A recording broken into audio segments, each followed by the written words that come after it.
Another Tuesday with your girl Vaughn, the We Right Now show. Got a special guest with me, Miss Erica Williams. It's my best friend. It's my best friend. Best friend slash motivational speaker slash author slash Miss Busybody slash Boss Lady Chronicles radio personality. I could just go on forever. I could just go on forever. You're just so busy.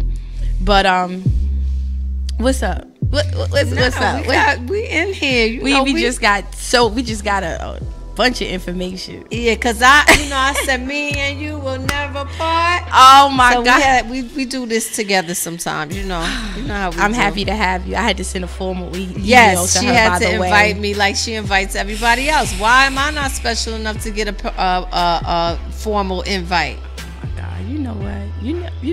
Anyway, I can't say what I.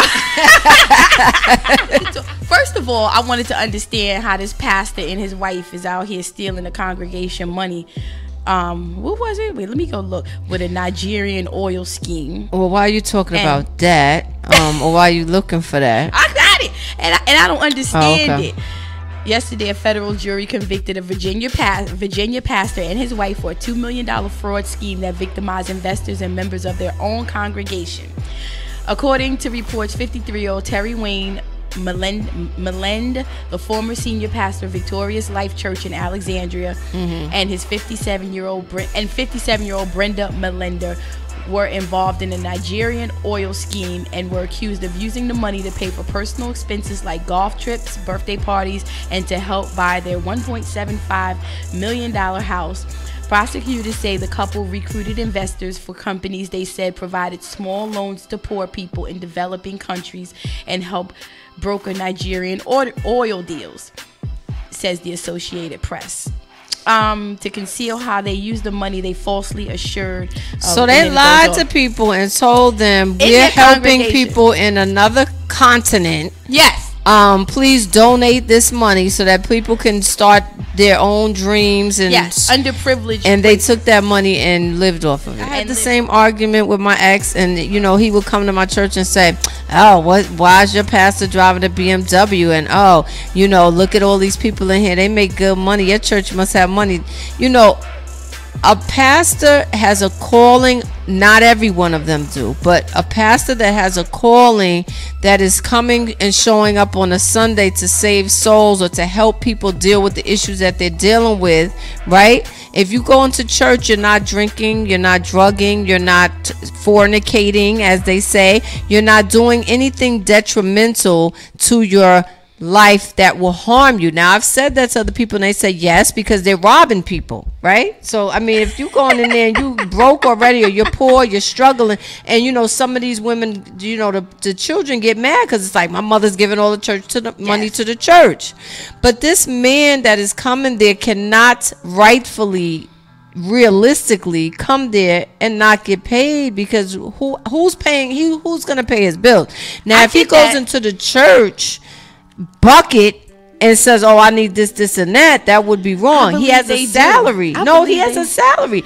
And there's what I'm saying? I just think that we don't realize how hard it is to be in that position. We think that these people automatically are perfect. They have no urges. These are people that a lot of them have come off the street and have had drug problems, have had a life before they became a pastor. And see, I met one like that. I wish I knew his name, because I'll shout him out right now. I mean, it's the same thing met with one drug like counselors. That. Exactly. But I met a pastor like that, and I remember I was sitting there with my baby, and at the time my boyfriend, and I could tell he was like, listen, he looked like, I could tell his tracks was fresh. Like, are you kidding me? Is that right? You understand? Oh, okay. So yes. I didn't feel like he made a comment, and he was saying, "Oh, that's yours, baby. I didn't know y'all were married." And I said, "We're not married." And he was like, "Oh, but y'all have a baby." And I said, "Oh no!" My mother just looked at me like, "Calm down," cause see, she know I cuss you out. I cuss people out at the family dinners. Like, I don't discriminate.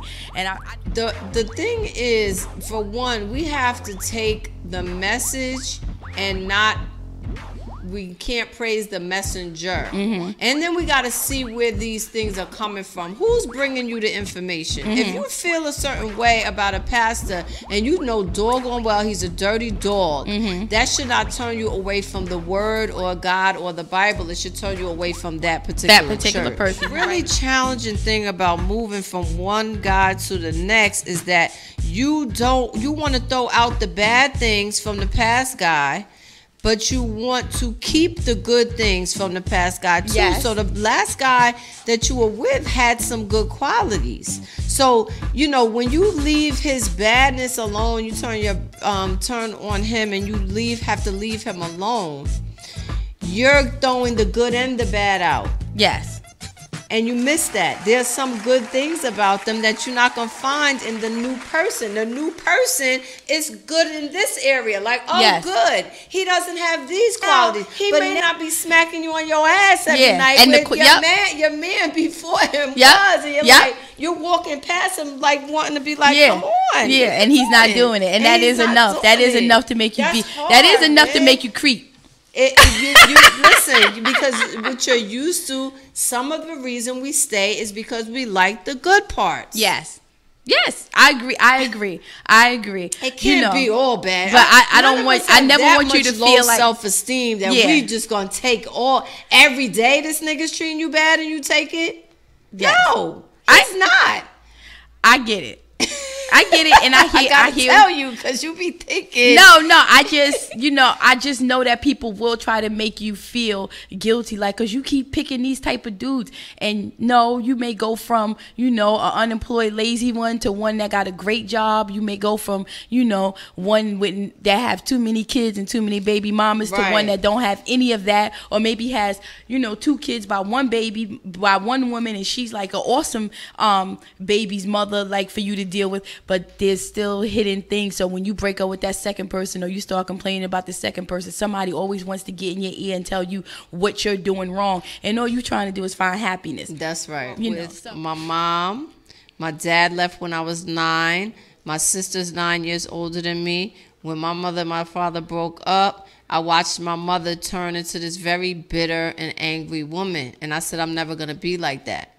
So, when I'm going through my situations as a grown woman, I never want to give up on love itself, because that is when you turn from a warm woman to a cold piece of ice, a brick wall that nobody wants to wrap their arms around. I damn near walk you to the bathroom and stand outside the door. You finished? You don't go in there. You don't go in there and sit on the edge of the toilet, on the edge of the tub while they using it. That's love. I do that. That but is I'm not love. At that Ain't nothing wrong with that. That is love, thing. though. I swear that's love. But see, that's the difference. We'll stay in there with them. They won't stay in there with us. No, that's where I learned that my husband used to sit on the edge of the toilet. They don't love us as much. He used to sit on the edge of the tub while I was on the toilet. And I'm like, okay, can I go to the bathroom? He's like, no, I want to talk. I'm like, so I did have that. I did. I can't lie. Thing. But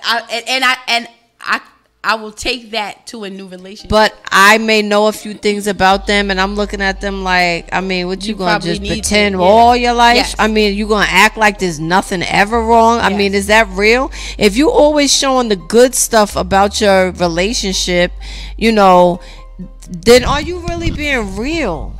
No. And I'm not saying you got to tell the details, the ins and outs, and what time and what he did but per to se. Always front and act like everything is roses. I got to watch people like that because I can't trust them. Because they will suck up all your information. Like, they will ask you. They will want to know all your stuff. Yes, they will. Are we all going to just be fake our whole lives? Are we just going to pretend forever? Or, and I'm not saying, after I did it, I said to myself, was that wrong? Because one of my friends called me and she said, oh, don't blast him. He knows what he's not doing and what he's supposed to do. I said, well, if he knows what he's doing, not doing, and what he's supposed to do, why isn't he doing it? And then I said, why not blast him? I know that I'm supposed, like, on my end, she's telling me don't do it because I'm supposed to be the bigger person, and but you don't want me. She's also doing it because she's has a relationship with him, and she's trying to play it safe, like you initially said.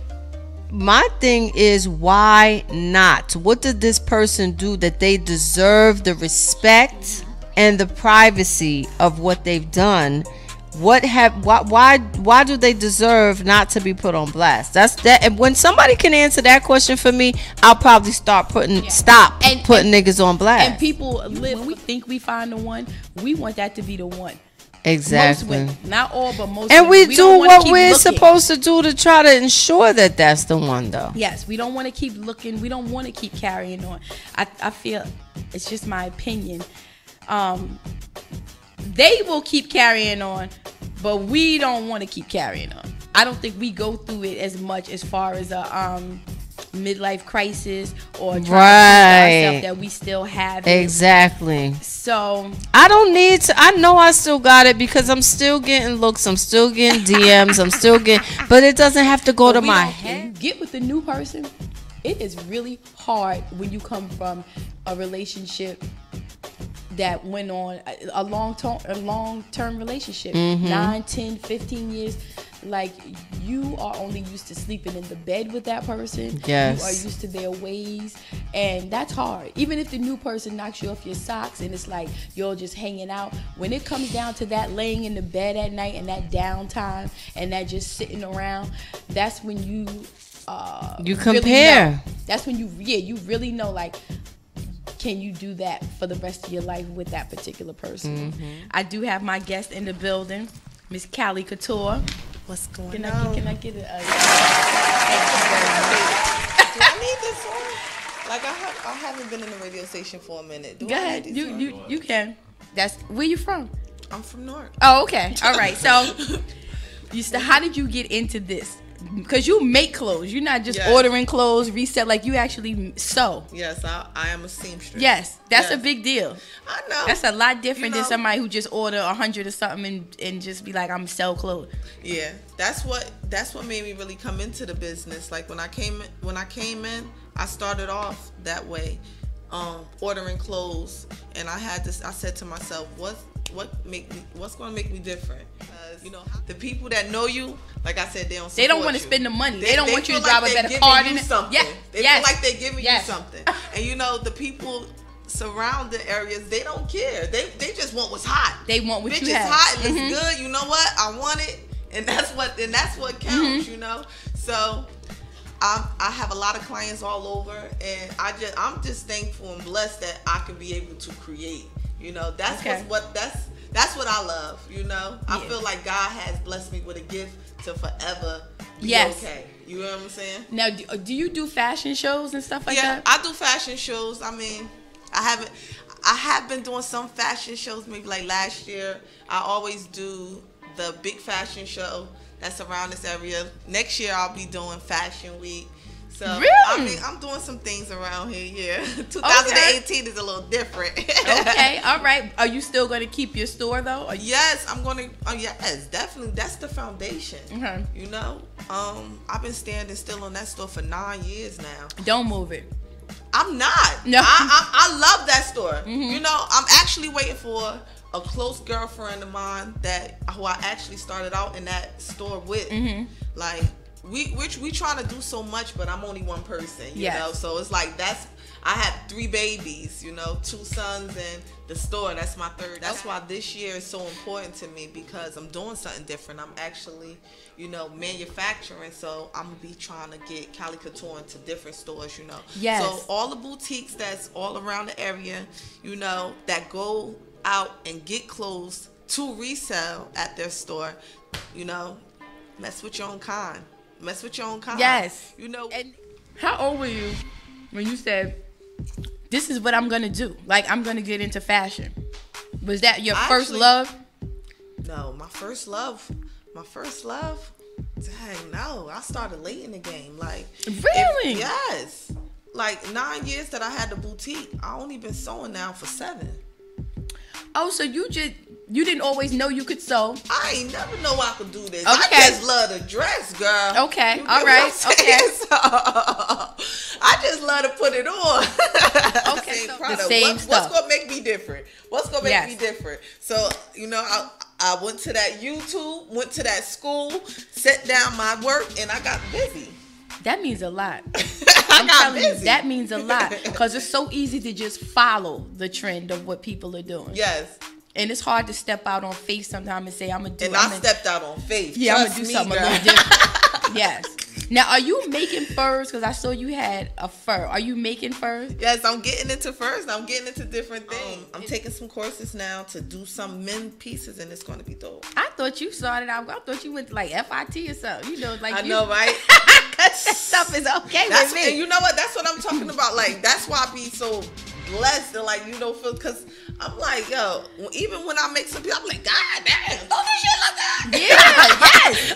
This generation of following and only wearing something that a Kardashian had on, or that's kind of new to me. Like it. I mean, it's hot, yeah, you know, but especially when you see other. It used to be about looking out for your people. It used to be about what was different and always wanting to be the trendsetter. And we didn't have all this internet, and so I get what you're saying. Like, you rather look out for people who come through, spend their money, and support you, instead of like, you know what I'm saying? Like, I spread the love. I always, or like when people connect with me, I really want to help you look good, because you know, like, with women, we the strongest. Like, we some strong creatures. So, you know, we're doing a lot when it comes down to the kids, the family home. So when you are stressed out in your day, you know what makes me feel good. And now they can come get a lace front and everything. Yeah, I got them packages. Okay, they could come in with the package. We supply the material. We apply the accessories.